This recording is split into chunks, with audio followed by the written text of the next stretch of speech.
Good morning दोस्तों। मुझे पूरी उम्मीद है आपका आज सवेरा बहुत अच्छा हुआ होगा।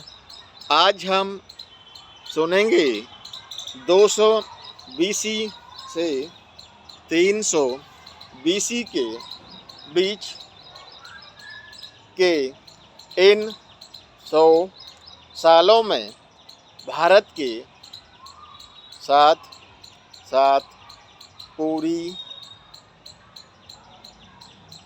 दुनिया में क्या क्या हो रहा है।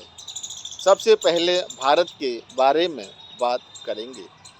भारत में इस समय 200 ईस्वी से लेकर 300 ईस्वी के बीच मौर्य साम्राज्य अपने चरम पर पहुंच चुका है और इसके एक बहुत ही महान शासक हुए अशोक, जिनका शासन 232 से 273 के बीच लगभग 41-39 साल का माना जाता है। अशोक के बारे में एक बहुत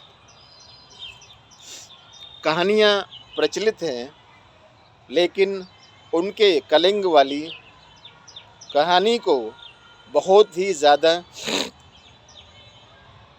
मशहूर किया गया है। आज के उड़ीसा,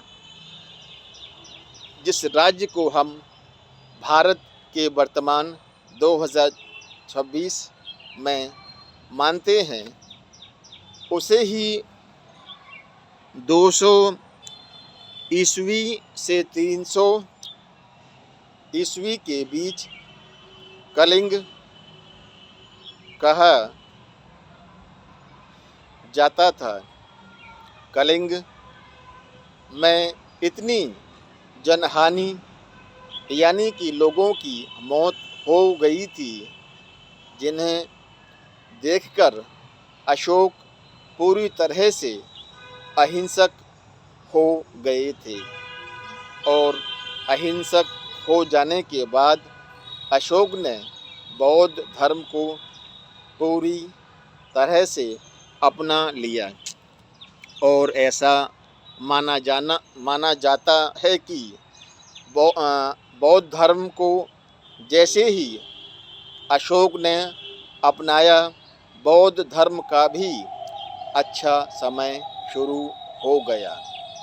अशोक ने पूरे एशिया के देशों में नेपाल और श्रीलंका के साथ ही अपने बेटी संघमित्रा और दूसरे प्रतिनिधियों को भेजा और बौद्ध धर्म का खूब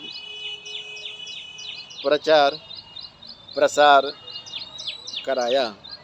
ऐसा आज भी माना जाता है कि जितना बौद्ध धर्म का प्रचार अशोक के समय में हुआ, उतना कभी भी बौद्ध धर्म फैला नहीं था।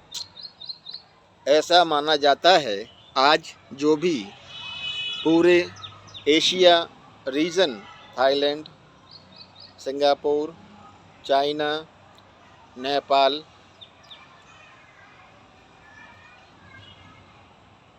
और भी बहुत सारे मंगोल देशों में बौद्ध धर्म अशोक के समय से ही पहुंचना शुरू हुआ था, जिसको कि बाद में लोगों ने अपनाया और इस तरह से बौद्ध धर्म की बहुत ही ज़्यादा प्रचार प्रसार हुआ। माना जाता है अशोक की मृत्यु के बाद ही मौर्य साम्राज्य बहुत ही कमज़ोर होना शुरू हो गया था। शासन करने की एक ही नीति है, आपको हिंसक होना पड़ेगा। अगर आप हिंसक नहीं हैं और अहिंसा को आपने अपना लिया है, तो एक समय ऐसा ज़रूर आएगा कि लोग आपके ऊपर अपनी हिंसा से हावी हो जाएंगे। इसलिए हिंसक और अहिंसक राजा को ये दोनों ही तरह से पक्ष अपनाने बहुत ही ज़रूरी हैं। इसके बाद आते हैं, हाँ, शुंग वंश की स्थापना मौर्य साम्राज्य के पतन के बाद ही हुई थी। आखिरी मौर्य सम्राट को हटाकर ही शुंग वंश की स्थापना की गई थी। अब हम रोमन साम्राज्य पर की बात करते हैं।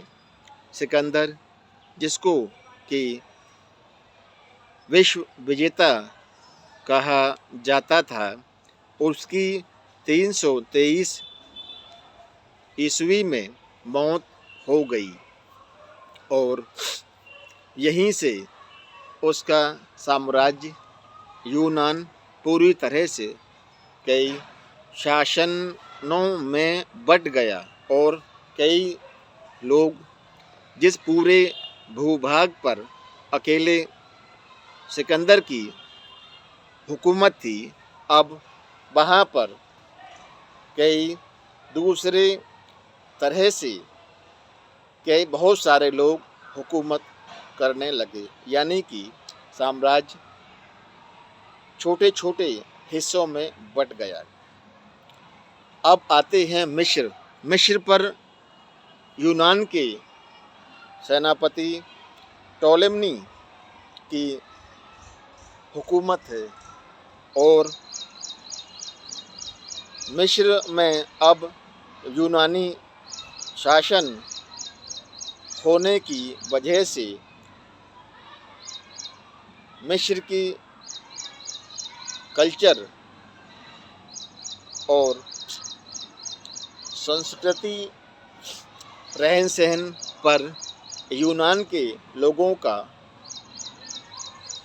असर हो रहा है। और ऐसा इसीलिए होता है कि जैसा राजा होता है वैसी ही प्रजा भी बनना शुरू हो जाती है। ये साम्राज्यवाद के समय के में ऐसा होता था, जबकि आज पूरी दुनिया में लोकतांत्रिक चीज़ें हैं, तो ऐसा अब नहीं हो पाता है। अब आते हैं चीन में। चीन में चिन वंश 221 ईस्वी में शुरू हो चुका है और चीन को चीन शी हुआंग, जो कि चिन वंश के बहुत ही शक्तिशाली राजा थे, उन्होंने पूरे चीन को एक करके एक साम्राज्य के अंदर ला दिया है। और उन्हीं के समय में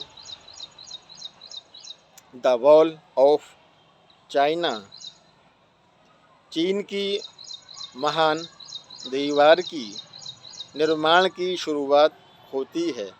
एक ऐसी दीवार बनना 200 से 300 ईस्वी के बीच शुरू होती है, जो कई सौ सालों तक बनती रही और कई साम्राज्यों ने अपने योगदान से इस चीन की दीवार को बनाकर पूरे चीनी साम्राज्य को सुरक्षा देने के साथ ही पूरी तरह से एक कर दिया।